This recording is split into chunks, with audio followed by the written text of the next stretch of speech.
Decía José Antonio Griñán, que fuera presidente de la Junta de Andalucía y presidente también del Partido Socialista Obrero Español, del PSOE, que si el Tribunal Supremo ratificaba su condena, se había acabado la vida para él.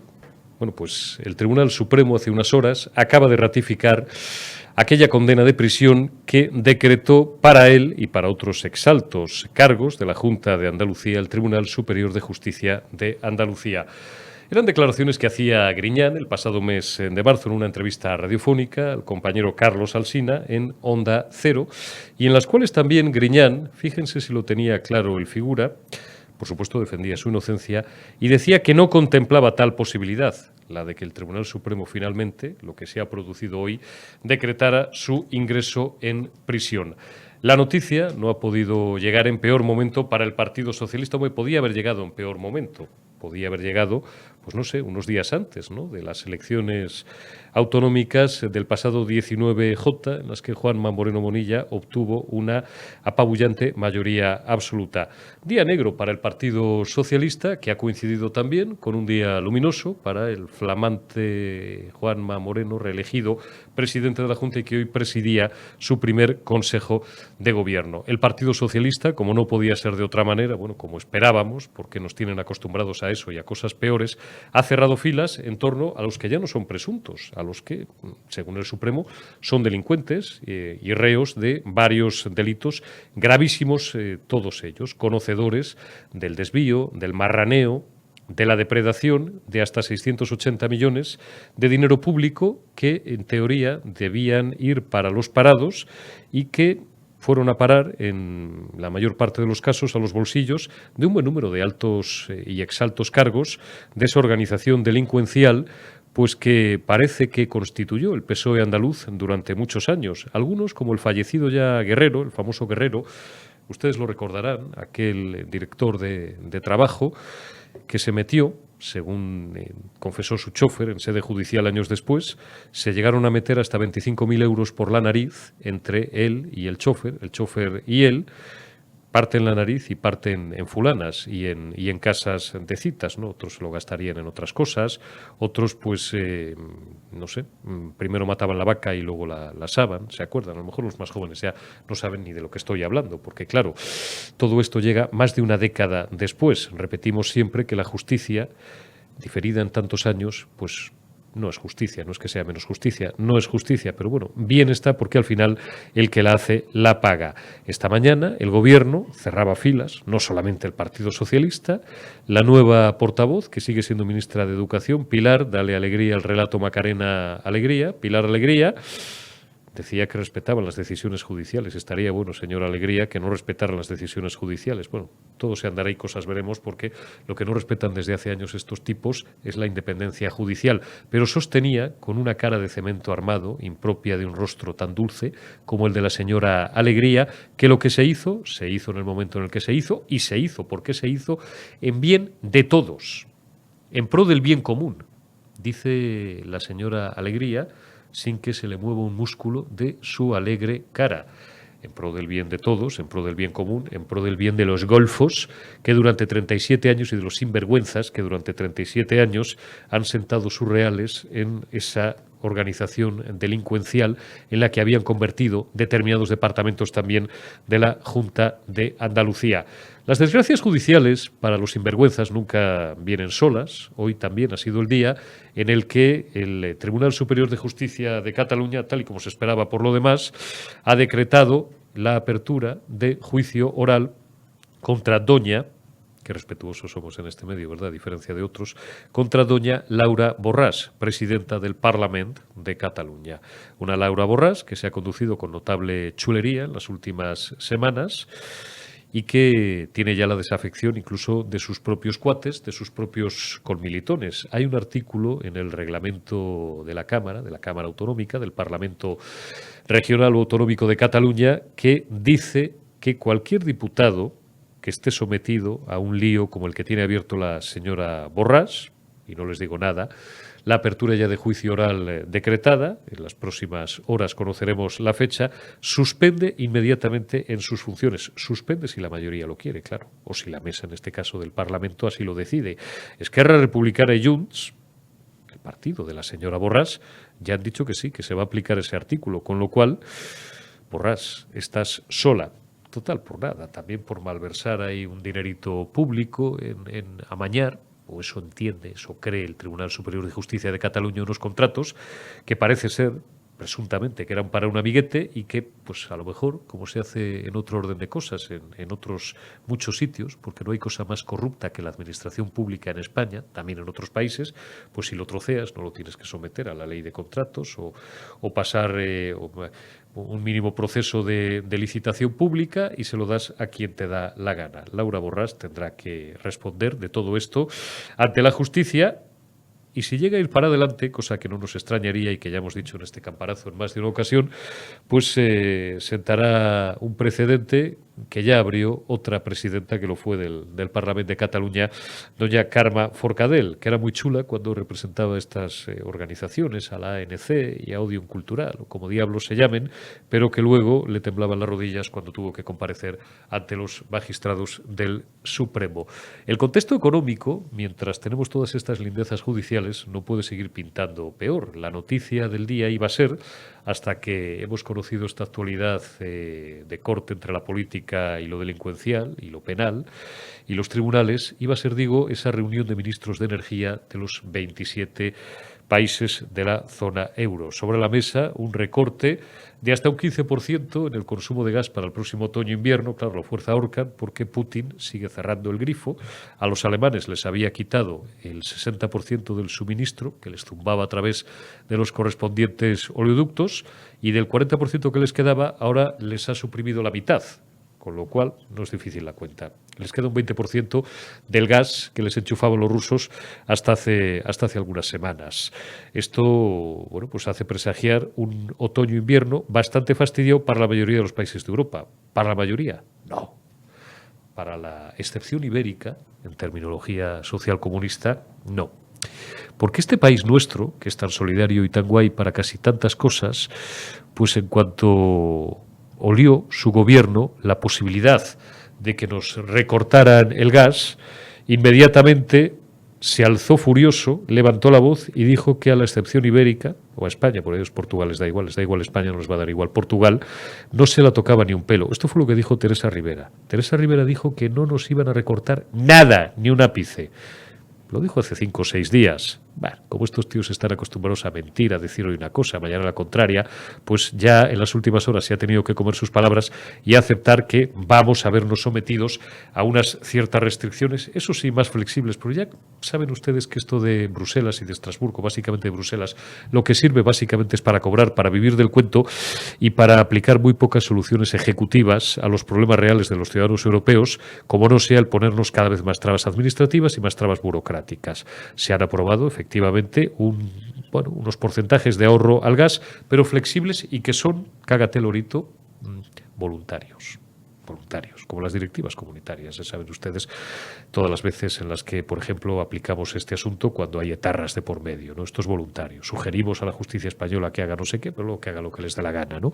Y nuestro buen amigo Enrique Calvet nos lo cuenta y nos lo explica. Bueno, pues estas restricciones también o estas, en fin, mermas en el consumo de gas van a ser voluntarias. Bueno, lo cierto es que, quieran o no, los socialcomunistas, quiera o no la señora Teresa Rivera, que lleva 4 años sin enterarse ni del nodo, ni del tráiler de la película de qué va esto de la energía, se lo tiene que explicar, a ver cuando se sienta a hablar, se lo vuelvo a repetir por 3ª o 4ª vez, con Sánchez Galán y con algún otro, que le cuenten un poco de qué va esta vaina, pues nos las vamos a tener que comer, digo, de igual forma, en un contexto en el que la inflación sigue disparada, en el que los precios no paran de subir y en el que sospechosamente, y con esto cerramos este campanazo, la ciudadanía sigue tranquila, sigue mansa, sigue asilvestrada, o por lo menos la mayor parte de ella, sigue sin salir a la calle. ¿Qué más tiene que pasar en este país para que la ciudadanía, para que el paisanaje no salga a la calle? Con una justicia secuestrada, con un gobierno al que solamente apoyan ya los golpistas y los proetarras y los proterroristas, con un tipo que gobierna ya de una forma prácticamente despótica, que se la fuma el poder legislativo, que tiene ya intervenido y aspira a intervenir y a maniatar todavía más el poder judicial, que miente con toda la cara, que un día dice una cosa, al día siguiente la contraria y pasado mañana ya veremos, medio pensionista, o la que había dicho hacía 48 horas, con una inflación de 2 dígitos, con un mercado de trabajo herido de muerte, que tiene casi un 14% de desempleo y más de un 40% de él, por cierto, 40% de desempleo juvenil, que es más del doble de la media de los países de la OCDE, y que le da igual, que él sigue consumiendo recursos públicos, yendo a darles abrazos a los alcaldes y a los presidentes de las diputaciones autónomas afectos en los sitios donde se va quemando miles y miles de hectáreas, que maldita la gracia que les hace, y poco más, que no puede salir a la calle porque le chillan, pero le chillan un poquito, le da igual, luego se vuelve al Falcon o al Super Puma, de ahí a la Moncloa y a ver una serie con Begoña o a firmar papeles o lo que le dé la gana hacer, o a jugar a la Play antes de dormirse.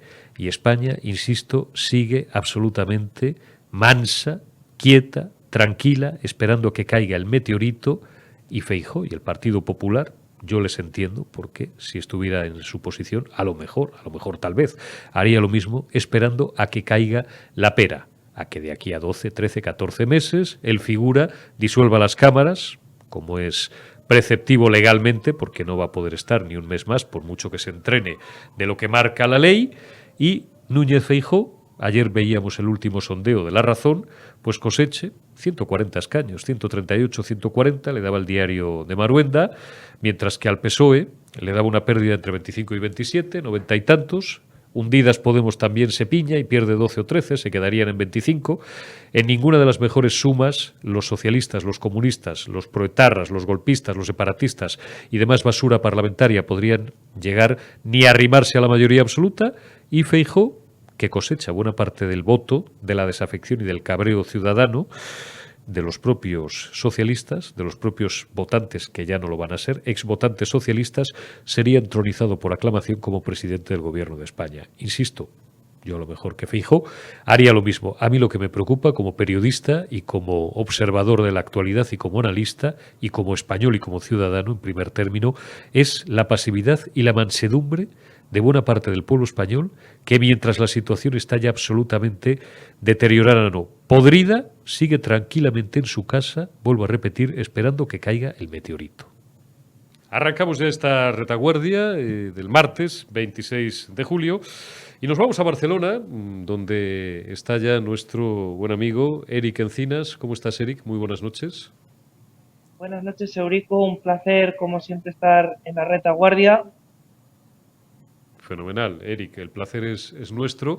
Tenemos muy buena conexión, vamos a aprovecharla. Oye, te supongo enterado de ese día un tanto frenético, con varios frentes abiertos. Vamos a ir poco a poco desgranando cada uno.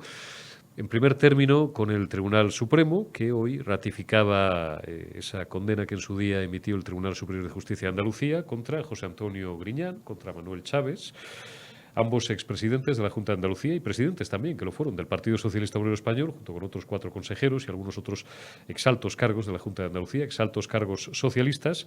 A Chávez le ha caído una inhabilitación de 9 años y a Griñán, José Antonio Griñán, que fue ministro de Trabajo, presidente de la Junta de Andalucía, presidente del PSOE, pues le han caído 6 años de cárcel que, si Dios no lo remedia, aunque ahora entraremos ahí, pues tendrá que cumplir. Decía el figura hace unos meses, y así arrancaba yo mi editorial, le decía a Carlos Alsina, que si al final el Supremo ratificaba su condena a prisión, pues que se le había acabado la vida, porque él ya tenía 76 años. Como si la edad, cuando las has hecho muy gordas, como parece que el alto tribunal ha entendido, fuera un eximente para que fueras al trullo. Hay mucha gente, por cierto, en este país que piensa, esto es una idea que mucha gente que no ha estudiado nunca derecho, pero bueno, quiero decir, esto es cultura general, es la típica leyenda urbana, como hay mil acerca de otras cuestiones. Hay mucha gente, digo, que piensa que a partir de los 70 no se puede ir a la cárcel, lo cual es una tremenda chorrada.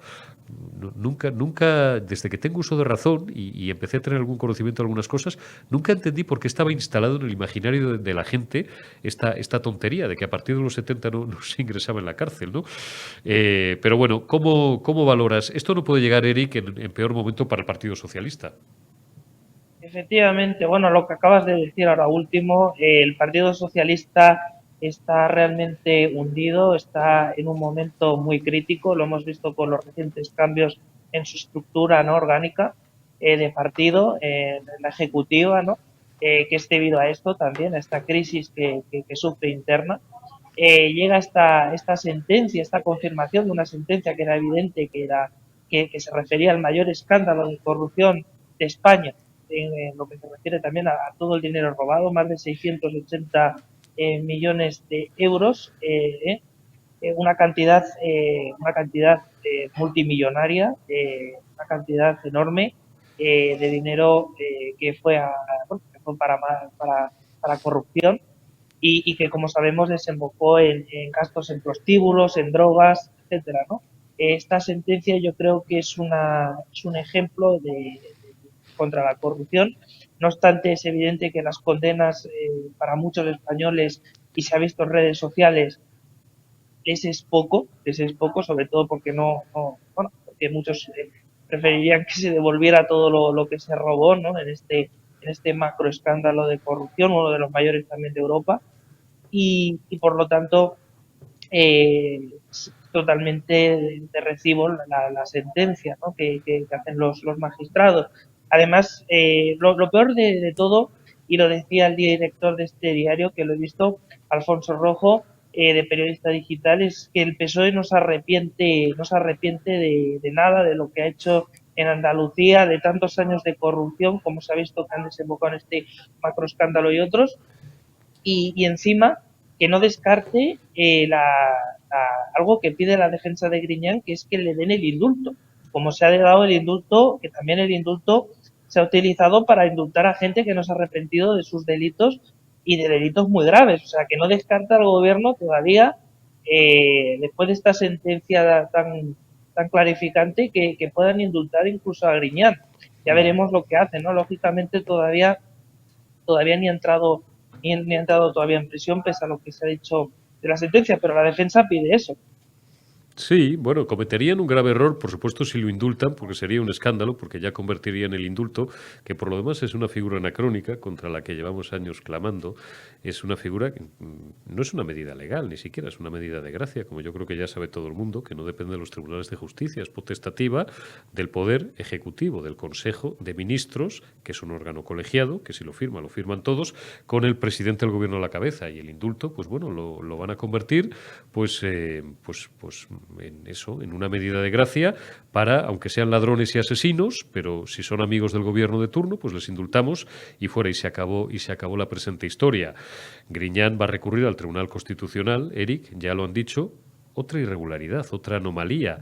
Quieren convertir, y de facto han convertido ya en los últimos años, y no solo este gobierno, gobiernos también de otro signo anteriores, pero sobre todo básicamente los socialistas, que son los que han abusado de ello, quieren convertir al Tribunal Constitucional en lo que no es en un máximo órgano de casación, cuando no lo es, para revisar las sentencias desde el punto de vista político del Tribunal Supremo, que a ellos no les convienen. El Tribunal el Tribunal Constitucional solamente podría tumbar esa sentencia del Supremo o esa ratificación que hace el Supremo de la sentencia que había emitido en su día, en 2019, el Tribunal Superior de Justicia de Andalucía, si estimara que se han vulnerado las garantías y los derechos fundamentales, en este caso, por ejemplo, de don José Antonio Griñán, o de don Manuel Chávez, o de doña Magdalena Álvarez, o de otros exaltos cargos.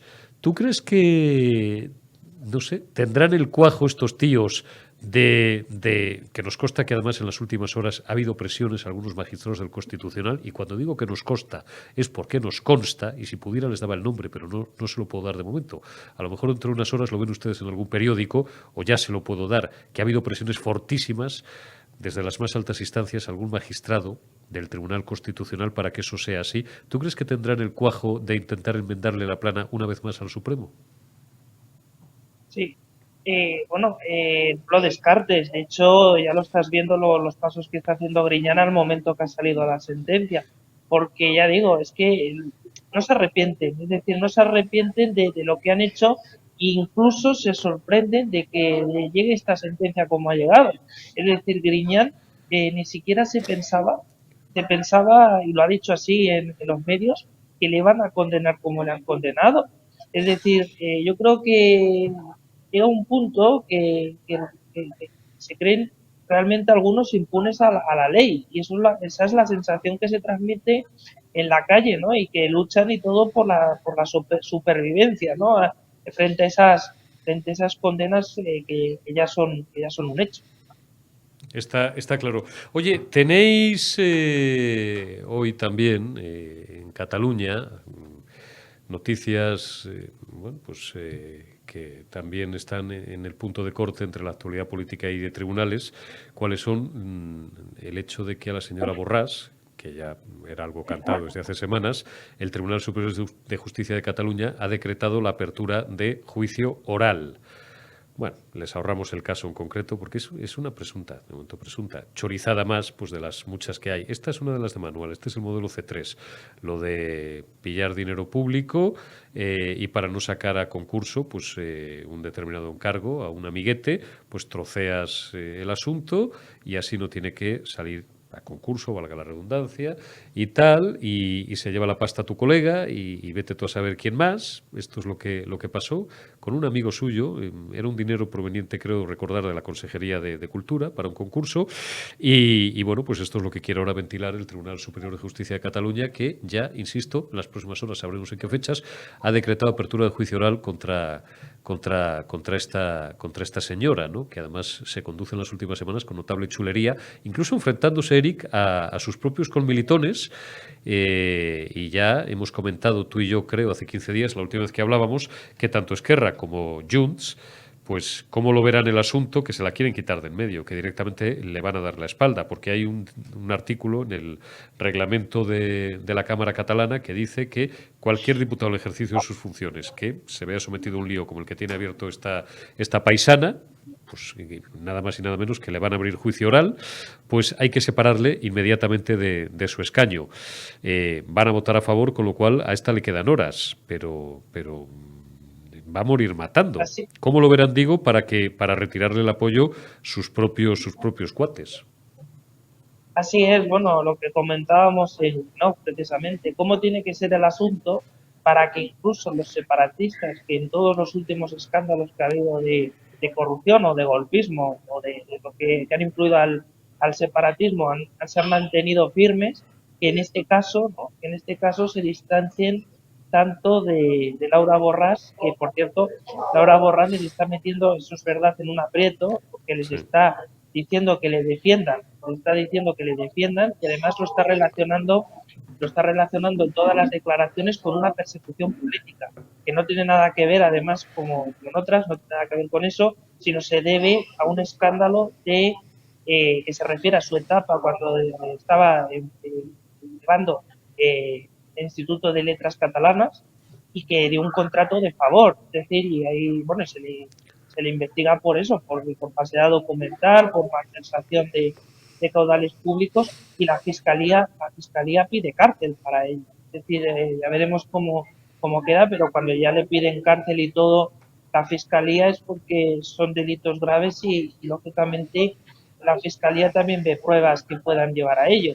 Es decir, ahora de momento pues ya se ha abierto el juicio oral y ella se mantiene, ya digo, en sus 13, en su chulería, ¿no? Que la ha caracterizado en estas últimas semanas y dando entrevistas donde también se muestra con una superioridad moral, ¿no?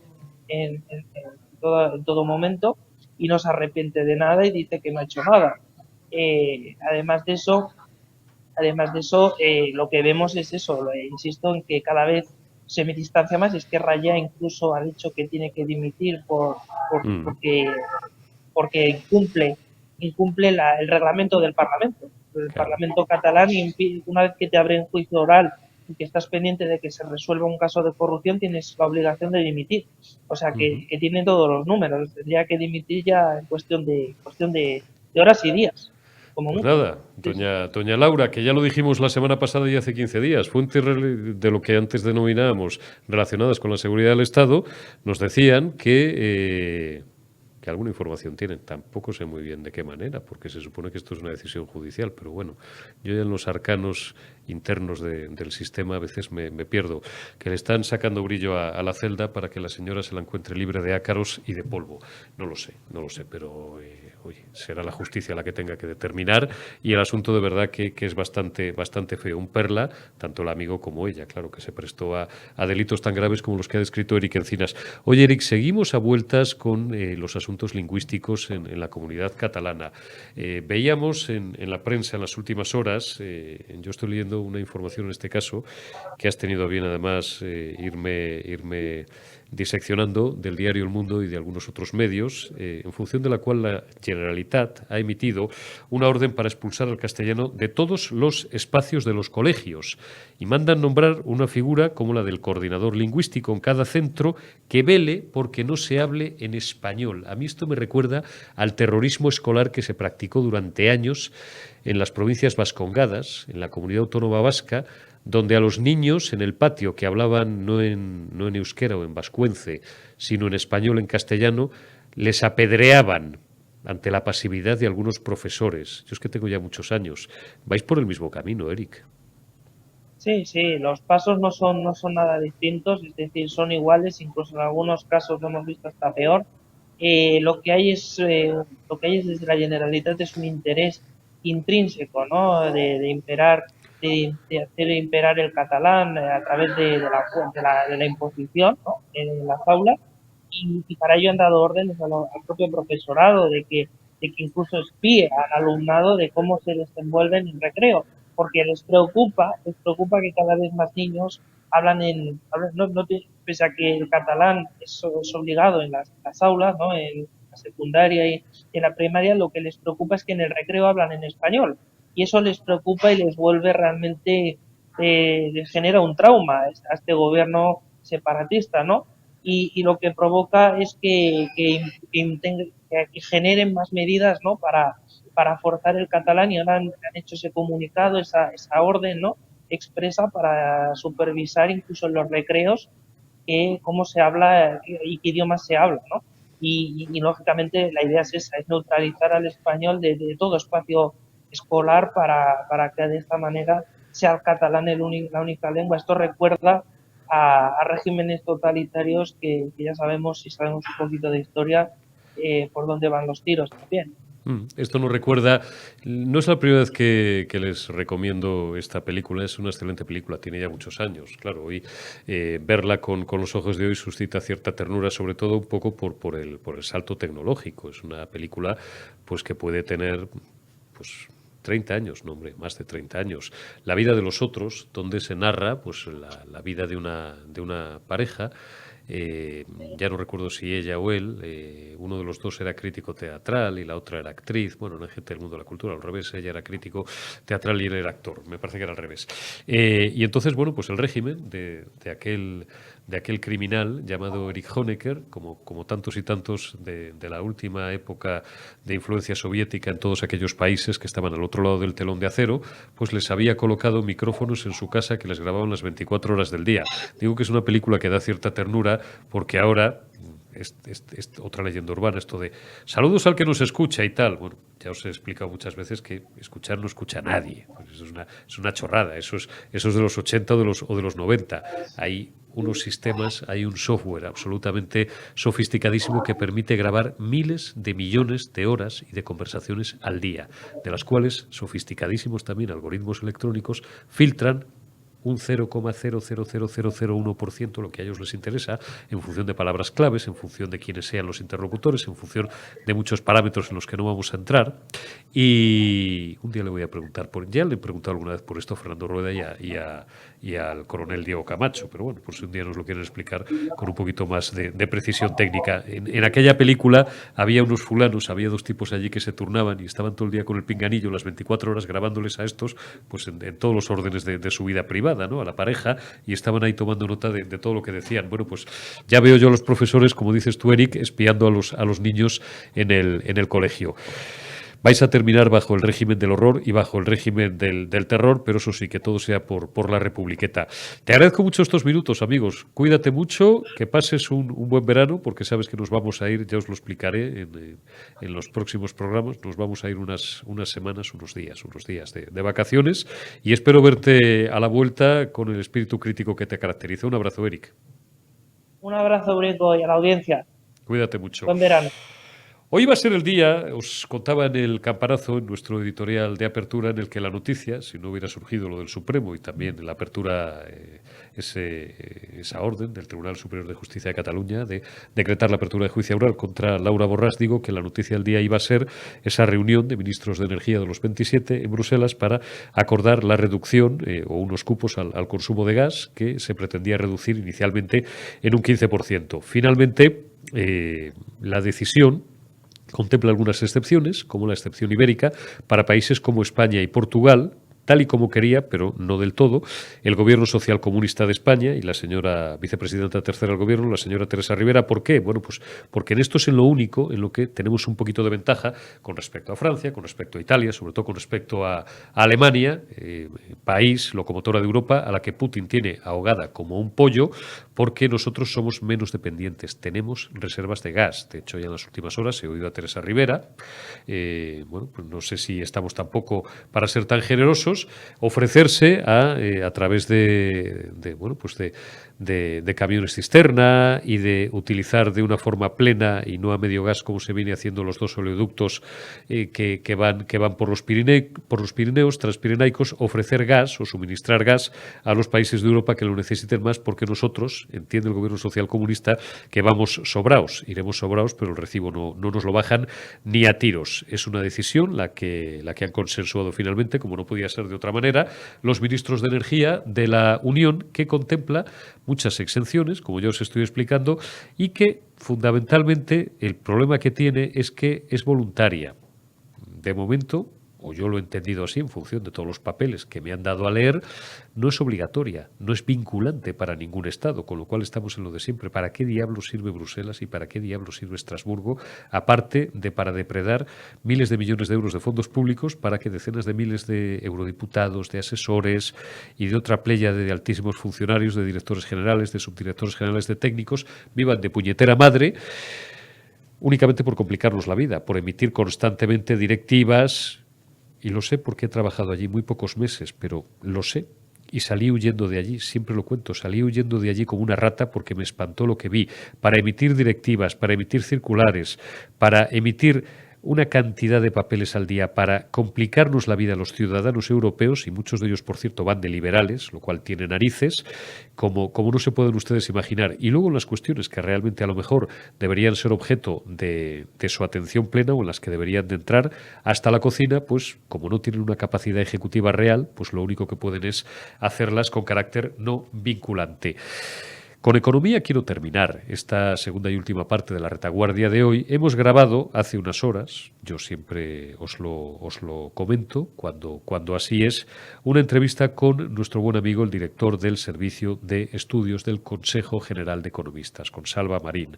Con Salva Marín no hablamos de esta reunión, porque esto es noticia de hoy y la entrevista está grabada ayer, pero sí hablamos de lo que yo quería hablar con Salva, que es del contexto general y de lo que nos espera. De esa decisión de hace unos días del Banco Central Europeo, de Christine Lagarde, de subir los tipos de interés en 50 puntos básicos, ya sabéis, medio punto, 0,50%. La Reserva Federal, por cierto, está afilando las uñas y se viene, como dicen ahora los cursis, se viene una nueva subida de tipos, probablemente de un 0,75%, que adoptará la Reserva Federal en los próximos días, de esa inflación de 2 dígitos que tenemos en España, muy superior a la de Italia, a la de Francia, a la de Alemania, a la del resto de países de la zona euro, de nuestro herido de muerte mercado de trabajo y de otras cuestiones que, vuelvo a repetir y termino esta segunda parte del programa, como empecé el campanazo, deberían, pues no lo sé, de llevar a buena parte del paisanaje de la ciudadanía española a manifestarse.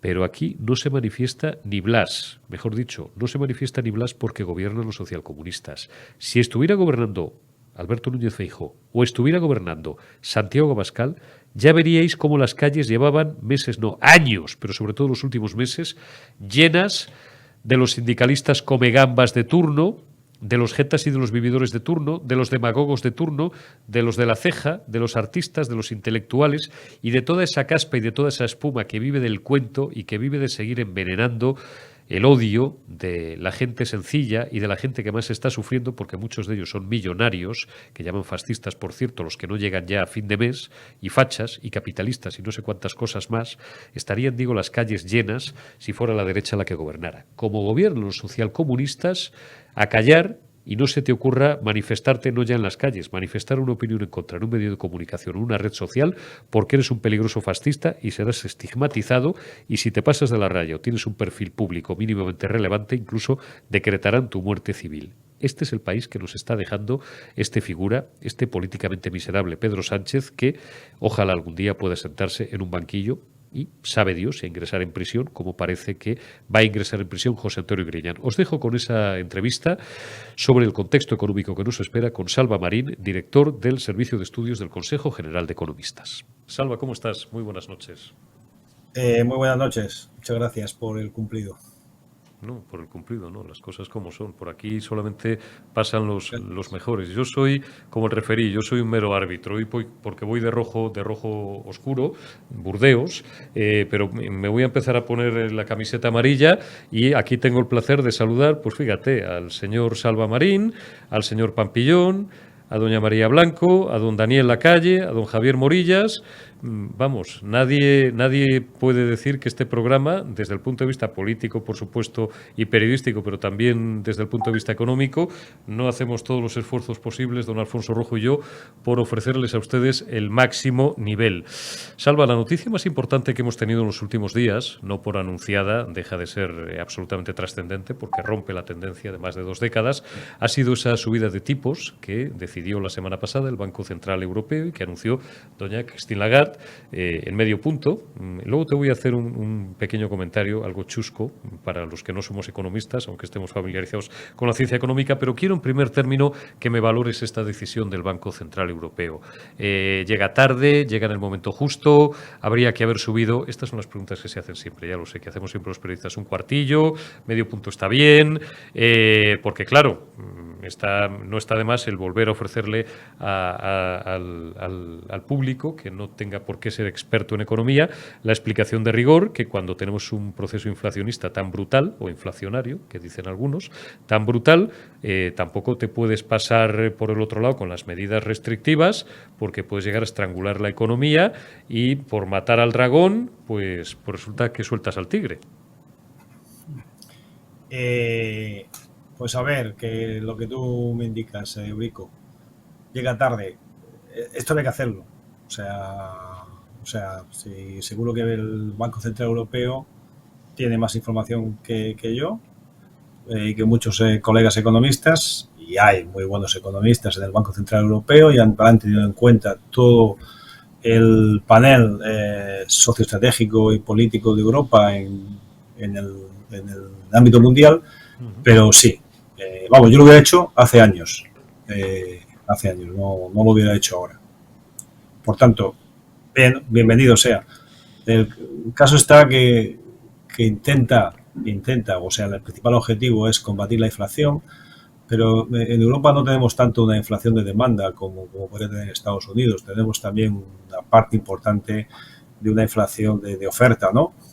Vamos a ver cómo se solucionan todos los cuellos de botella y todas las ofertas de materias, todo el ámbito de las materias primas, porque esto, claro, si lo ligamos con lo último que ha ocurrido, que es la paridad euro-dólar, pues estamos entrando ya en terrenos peligrosos, ¿no? Y bueno, es normal que el Banco Central Europeo se mueva.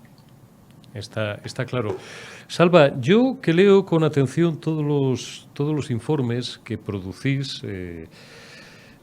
bueno, tú diriges el servicio de estudios del Consejo General de Economistas, y en las últimas semanas, en los últimos días sobre todo, me ha preocupado algo que he leído y que habéis tenido a bien enviarme acerca de esa palabra que da tanto miedo, esta inflación. ¿Es un escenario ya cierto, real? ¿Qué es la estanflación? Vamos a repetirlo una vez más para, en atención a los oyentes que no estén excesivamente, insisto, de nuevo familiarizados con la letra menuda, con el trazo fino de la ciencia económica.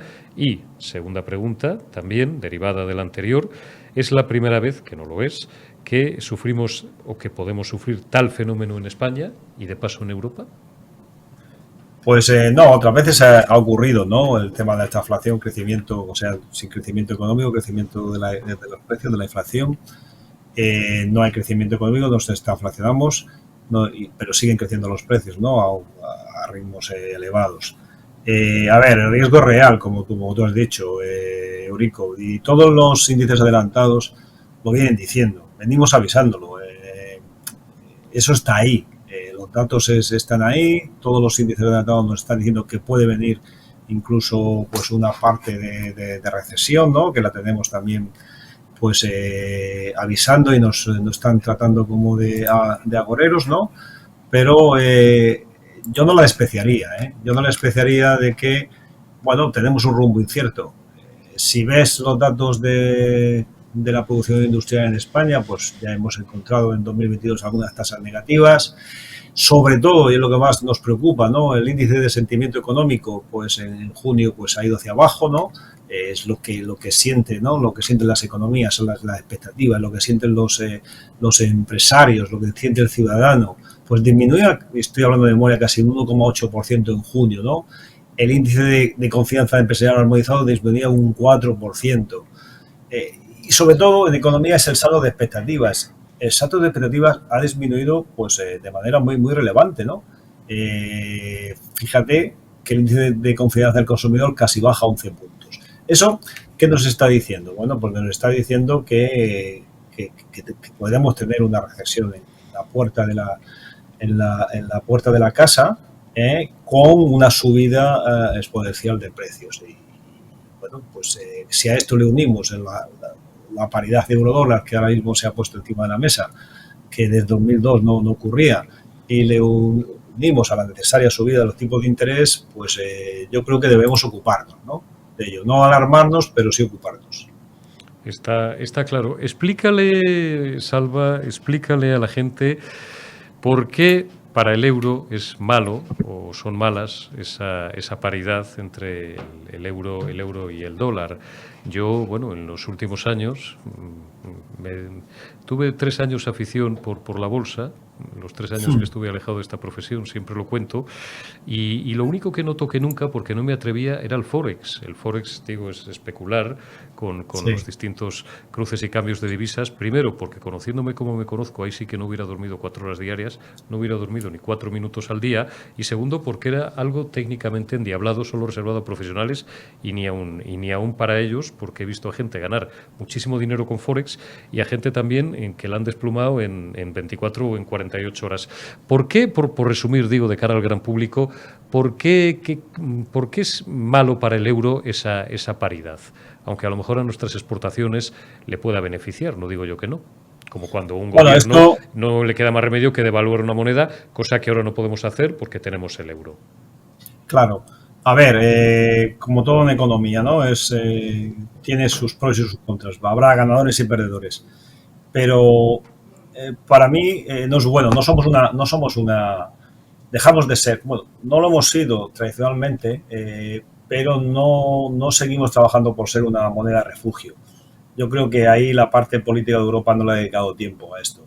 Deberíamos hacer más porque el euro fuera una moneda de refugio, lo mismo que es el dólar en este momento. A ver, si hay una paridad euro-dólar, pues fíjate, a nosotros ahora mismo, sobre todo a nuestras empresas industriales que compran pues todo el tema de energía o todo el tema de las materias primas y lo compran, referenciarlo en dólares, pues nos va a costar más caro. Si nos va a costar más caro comprar todos esos insumos que compramos fuera, básicamente indico las empresas industriales, pues imagínate el efecto que puede tener también en la inflación. O sea, nos va a costar más caro comprar dólares porque tenemos que pagar en dólares. Si antes dedicábamos un euro, menos de un euro, perdón, 0,80 a comprar un dólar, ahora vamos a dedicar un euro a comprar un dólar. Con lo cual eso hace que nuestros insumos sean más caros y nuestra producción, nuestra competitividad baje en España, ¿no? Es decir, tengamos que repercutirle al precio de lo que producimos. Con lo cual nuestros productos son más caros y por tanto pierden competitividad con respecto al resto del mundo, ¿no? Por otro lado, es cierto que cualquier ciudadano que se maneje en dólares y que venga a España, por ejemplo, el sector turístico, pues le va, si viene con dólares de Estados Unidos y cobra su sueldo en dólares de Estados Unidos, pues ahí puede tener una oportunidad porque le va a costar más barato cualquier producto o servicio que adquiera en España, ¿no? Sí que tenemos que exportar, pues claro, nuestras exportaciones serán más baratas para el que las compra fuera, pero no todo lo baratas que pueden ser, porque por lo tanto tenemos que subir los precios porque nos cuesta todo más caro. En definitiva, otro círculo vicioso que se produce ahí, porque no estamos haciendo los deberes que deberíamos hacer como continente. Todo el mundo quiere venir a Europa de vacaciones, todo el mundo quiere venir a Europa por temas de seguridad ciudadana, por temas turísticos, pero tenemos que hacer que vengan los capitales. Claro. Tenemos que convertir a Europa en una moneda fuerte. Y esto lo que hace es justamente lo contrario.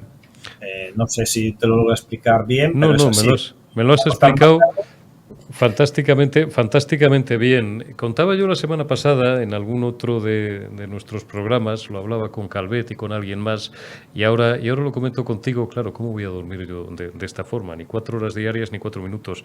Hace algunas noches me pasé yo una madrugada fenomenal, porque como además hace un calor de 3 pares de narices, y aunque abres las y el aire acondicionado por la noche, si te quedas dormido, no es lo más recomendable, ¿no? Pues luego te puedes levantar con la espalda prácticamente para que te dejen ya en la caja de pino. Bueno, pues me dio por escuchar un debate en su totalidad, en tiempo real, en un canal de televisión argentino, a Javier Milei, que me parece un personaje fascinante. Luego se podrá estar de acuerdo o no, medio pensionista con muchas de las cosas que dice, pero es un tipo con una potencia intelectual, en mi opinión, fuera de lo común. Y le decía yo a Calvet, un poco de broma, y alguno más, joder, yo que estoy tan preocupado por España, le echo un vistazo no ya a Italia, Argentina, y se me pasa echando leches. Pues tú fíjate el lío que me lo he recordado ahora hablando de la paridad del dólar y tal, ¿no? Fíjate, en Argentina tienen una inflación del 5.500% y se están hinchando a darle la máquina para hacer más pesos, y la gente se hincha a comprar pesos y ¿saben ustedes lo que hacen? Matarse por ir corriendo a cambiarlos a dólares. Tienen ya lo que llaman esto del dólar blue. Le oigo al doctor Daniel Lacalle desde hace tiempo, y a María Blanco y a muchos otros amigos, le oigo que vamos camino más que, por lo menos en lo económico, lo político es otra historia, más que a una venezuelización, a una argentinización. Yo no sé a ti si esto te parece, Salva, una exageración, porque, oye, en Venezuela también en el 92 empezaron así. Y mira tú cómo te... Bueno, a ver, si hablamos de Europa, esperemos que no, esperemos que nos pongamos las pilas, somos un continente potente, ¿no? Yo siempre he sido un gran defensor de Europa, pero últimamente estoy bastante preocupado. Lo sé. Estoy bastante preocupado con los signos que estamos viendo. Dicho esto, lo que me preguntabas concretamente, a ver, ya te decía, necesitamos un euro fuerte. Y estamos haciendo justamente lo contrario. Llevamos 10 años prácticamente dopando la economía, es decir, creando dinero muy barato, y eso, pues bueno, a todo el mundo tú hablas de Argentina, el tema de la inflación, pues aquí en Europa pues a todo el mundo le viene bien, porque el euro está muy barato, todo el mundo está feliz, todo el mundo contento, venga a recibir cantidades ingentes de liquidez del Banco Central Europeo, pero la fiesta ya ha terminado, ¿no? Una locura. Tenemos, creo que te lo dije aquí la última vez y te lo vuelvo a repetir, tenemos todo lo que no tiene valor, pues no vale.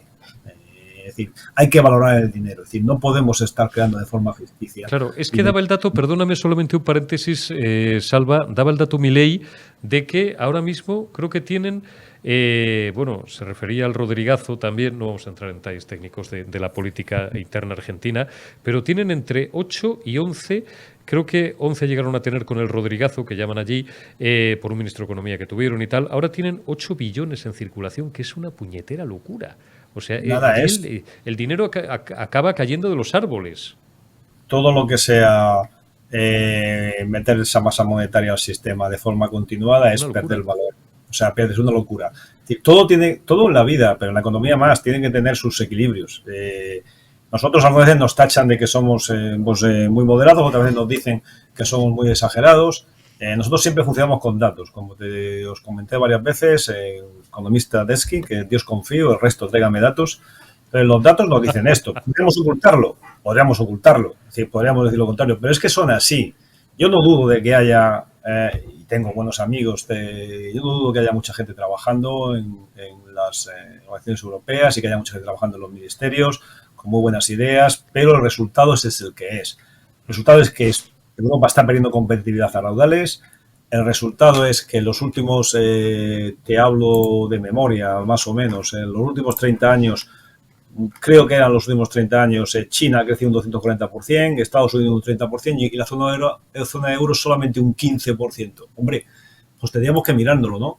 Es decir, si unos crecen el 240% en los últimos años, en una franja bastante larga, Estados Unidos un 30% y la zona euro solo un 15%, algo de la ecuación se nos está saliendo, ¿no? Entonces, yo creo que ahí es donde hay que aplicar las políticas económicas.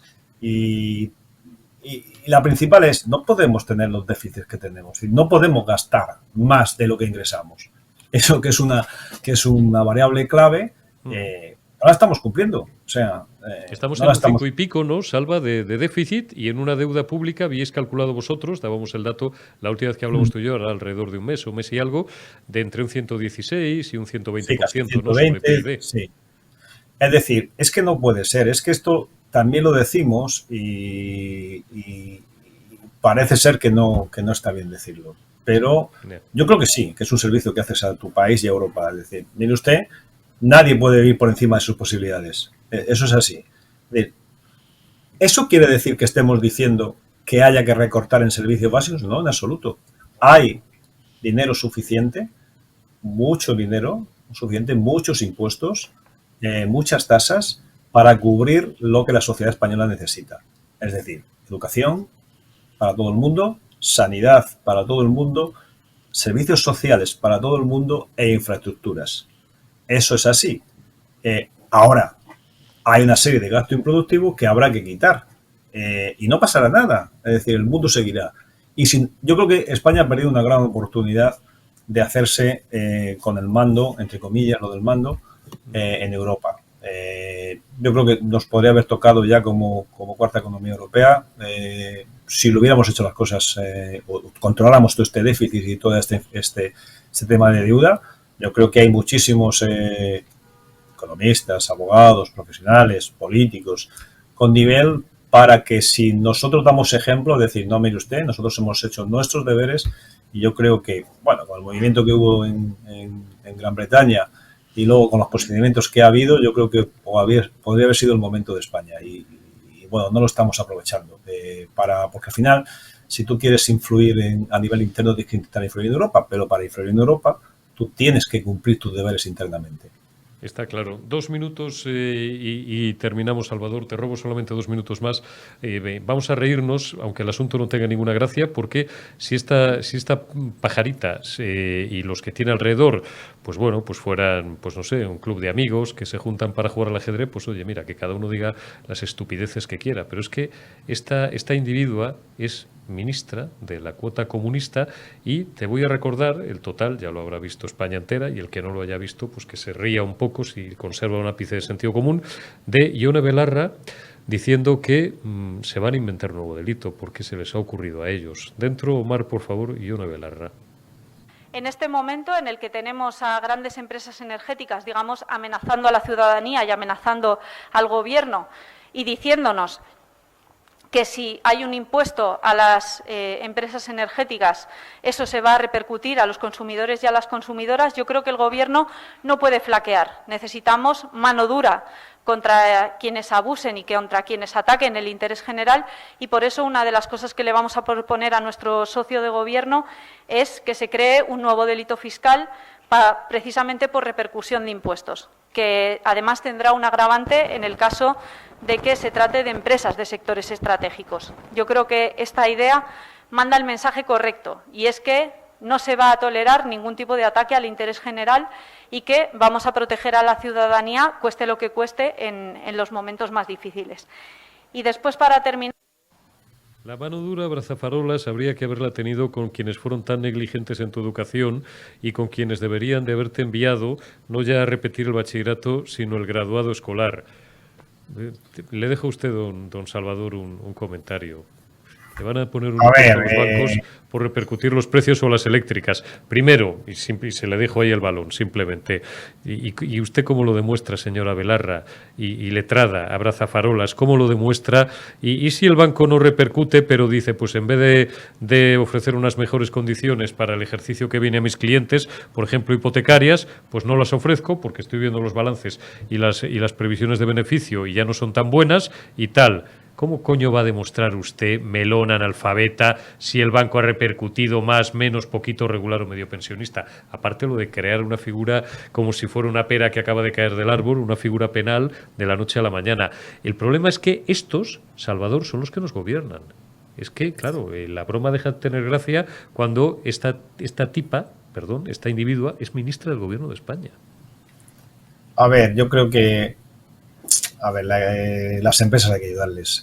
Las empresas y los empresarios hay que ayudarles, no ponerles trabas. No conozco, y mira que conozco de todos los espectros políticos, no conozco empresario que quiera despedir a personas, no conozco empresario que no quiera prosperar, generar empleo, incluso empresas pequeñas, medianas, grandes. No pueden ser ideas felices lo de decir de pronto creo un impuesto o de pronto hago una nueva figura. Yo creo que tiene que haber un plan, ¿no? Es decir, tiene que haber una estrategia, tiene que haber un cierto orden en economía, todo en la vida, como te he dicho antes, pero en economía también. Los empresarios tienen que repercutir los costes, eso es así, si no las empresas cierran. Pero no será mejor que tengan sus resultados y paguen sus impuestos los que le corresponda. Si sus resultados son muy grandes, pues pagarán más impuestos. Si sus resultados son más pequeños, pues pagarán menos impuestos. ¿No será mejor que contraten empleados, que esos paguen su seguridad social, paguen sus impuestos, puedan consumir y al consumir a todos nos llegue porque se amplía la base y ampliando la base que ya se ha hecho en otros años en España, pues todos vivamos mejor? A eso es lo que debemos dedicarle tiempo. Todo lo demás son retórica. Está claro. Salvador Marín, director del Servicio de Estudios del Consejo General de Economistas, gracias por habernos atendido una noche más en La Retaguardia, en Periodista Digital, en estas tórridas noches de agosto, y te deseo que puedas descansar cuanto antes en la playa, en la montaña o donde gustes y donde te mereces, en paz y en tranquilidad con los tuyos, que el otoño viene caliente. Salva, un fuerte abrazo. Sí, muy caliente. Muchas gracias. A vosotros también. Este es el panorama que nos espera en los próximos meses, un panorama inquietante, un panorama preocupante, pero que conviene no ignorar para después pues no llevarse sustos innecesarios, no será porque no lo venimos advirtiendo desde los medios libres, y sobre todo no autocondenarse a la melancolía. La mejor manera y la mejor medicina para hacer frente a los problemas es su previo conocimiento, y cuanto antes sea consciente la ciudadanía de lo que nos viene encima, pues mejor será, creo yo. No solamente porque espero que la próxima vez sí tomen la decisión que corresponde y castiguen en las urnas a los responsables de este hundimiento y de esta ruina en la que nos encontramos, sino también de cara a la protección de su propia economía personal, individual, doméstica y familiar. Porque aquí va a haber pa' todos y patadas, como diría un castizo. Pensadlo bien, seguiremos hablando y hablando mucho, por suerte o por desgracia, de economía en los próximos días y en las próximas semanas. Cuidaros, mañana volveremos con La Retaguardia, mañana que será miércoles 27, habrá más noticias y os las contaremos. Hasta mañana.